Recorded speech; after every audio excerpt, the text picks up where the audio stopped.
यानी ओवैसी की ज़ुबान पर बुखारी शरीफ का नाम कैसे आया? क्या ओवैसी अकेला इस दुनिया में नमूना है जिसने एक सियासतदान के रूप में मज़हब की बात कर दिया? पुलिस का, सिक्योरिटी का जो नज़रिया लोगों को, दुनिया को मिला, तो क्रेडिट जाता है हज़रत उमर बिन खत्ताब, जो खलीफतुल मुस्लिमीन थे, हुज़ूर सल्लल्लाहु अलैहि वसल्लम के सहाबी थे, साथी थे। उनकी वो बात मैं खालिस होकर सुनूं, अच्छे माशरे को बिल्डअप करने के लिए उनकी वो बात कारगर साबित नहीं होगी? आदाब दोस्तों, मैं मोहम्मद तलहा और आप देख रहे हैं तलहा इनसाइट्स। हम बात करेंगे आज के एक पॉलिटिशियन, एक सियासतदान का मजहबी स्कॉलर के रूप में सामने आना क्या एक गलत चीज़ है? क्या एक नेता धर्म गुरु नहीं हो सकता? क्या एक पॉलिटिशियन इस्लामिक स्कॉलर के रूप में नहीं हो सकता? बात यह है कि पिछले कुछ दिनों से आर्यन खान का केस चल रहा है। वो केस की इन्वेस्टिगेशन कहाँ तक पहुँची है, कितनी हुई कितनी नहीं, वो सब बात की बात है।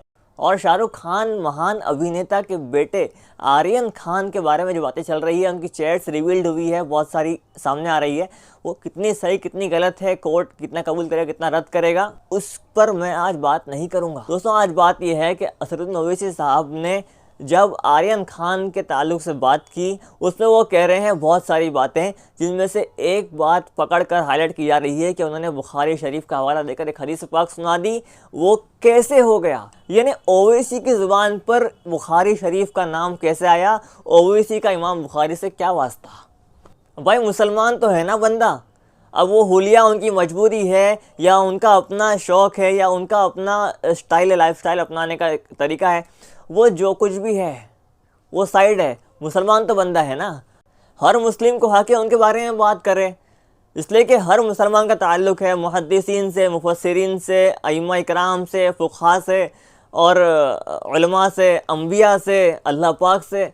भाई, मज़हब की बात करना एक मुसलमान का कौन से ऐप की बात है यार? देखिए, ओवैसी साहब की फंडामेंटल्स और ओवैसी साहब की राजनीति, जो उनकी पॉलिसी है, राजनीतिक पॉलिसीज़, उस पर आप टिप्पणी कर सकते हैं, उसको आप रद्द कर सकते हैं, उस पर आप अपनी राय रख सकते हैं। ये हर भारतीय को हक़ है, रखें, मुझे भी हक़ है। तो क्या मतलब है हम उन्हें इस्लाम से ही सीधा साइड कर दें? भाई, तू कैसे बात कर लिया इस्लाम के बारे में? भाई, तू कैसे बात कर लिया बुखारी शरीफ के बारे में? क्या ओवैसी अकेला इस दुनिया में नमूना है जिसने एक सियासतदान के रूप में मज़हब की बात कर दिया? हिस्ट्री को आप रिफ़र कीजिए बहुत ही खाली दिमाग रहकर, तो आपको जवाब मिलेगा कि नहीं।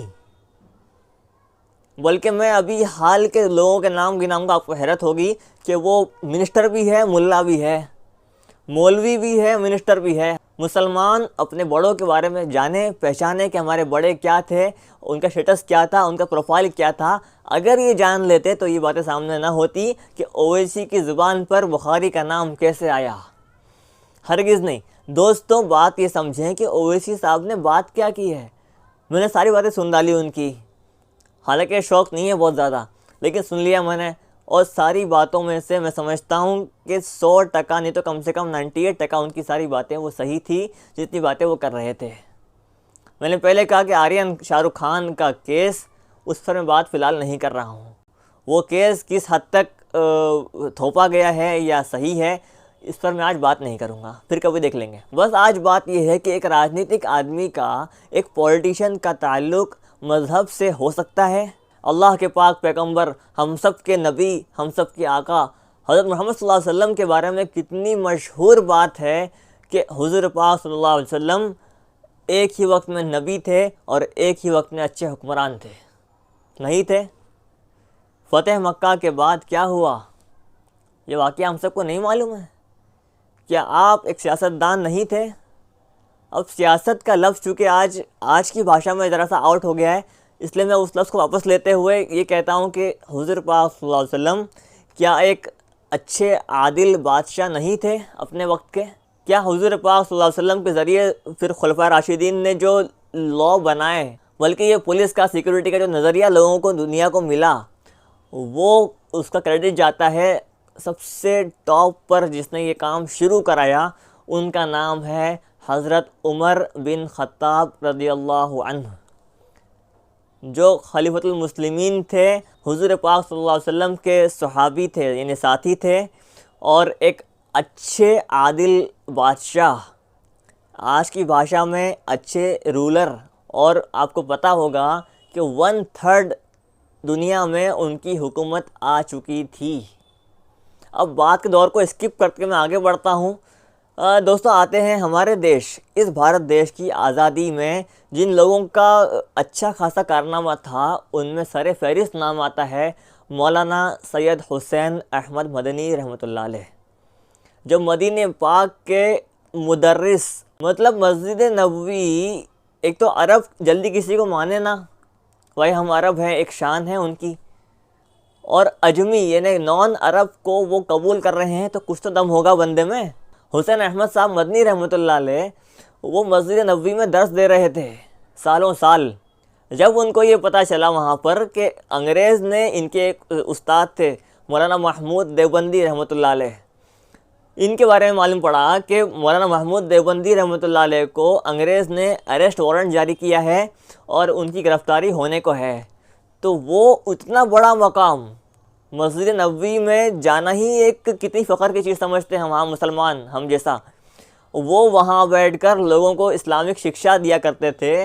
उन्होंने वो दर्स को छोड़कर यहाँ आए इस देश को आज़ाद कराने के लिए, बल्कि इस नाम पर कि मेरे सर को, मेरे उस्ताद को अरेस्ट किया जा रहा है, मैं उनके साथ अरेस्ट होने के लिए आ रहा हूँ। और इतना ही नहीं कि वो मदीने पाक से इंडिया आ गए और अरेस्ट हो गए और छूट गए और बस कुछ 2-4 बयानबाजी कर ली, जिस तरह हम नेता कर रहा होता है, बयानबाजी कर ली और बस वो भी सो रहे और कौम भी सो रही है।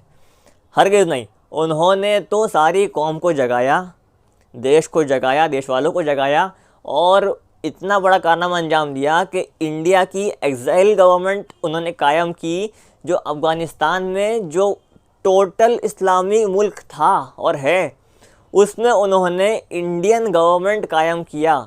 आज़ाद भारत की पहली सरकार वहाँ कायम हुई है।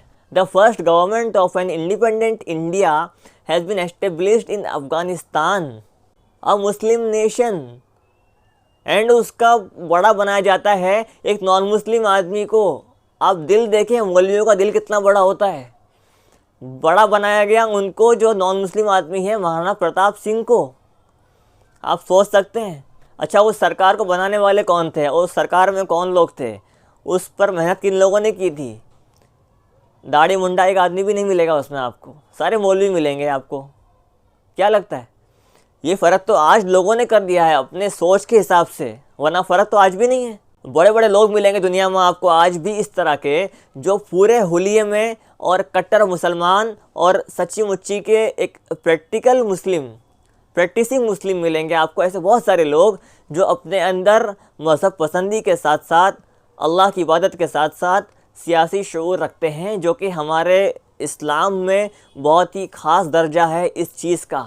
आपको बताऊं, मैं मौलाना अली मियां नदवी रहमतुल्लाह अलैह, मदरसे के पढ़े हुए आदमी, मदरसे में पढ़ाने वाले आदमी, दारुल नदवा के मोहतमिम प्रिंसिपल अपने टाइम के, उनका बयान है, उनका कहना है, अल्फाज आगे पीछे हो रहे हों माफ़ी चाहता हूँ, कि अगर हम तहज्जुद गुजार भी हो जाएं, 5 वक्त की नमाज नहीं, वो तो है ही, बल्कि एक्स्ट्रा नफिल नमाज भी पढ़ने लग जाएं और ज़िक्र में इतना आगे बढ़ जाएं कि हद है।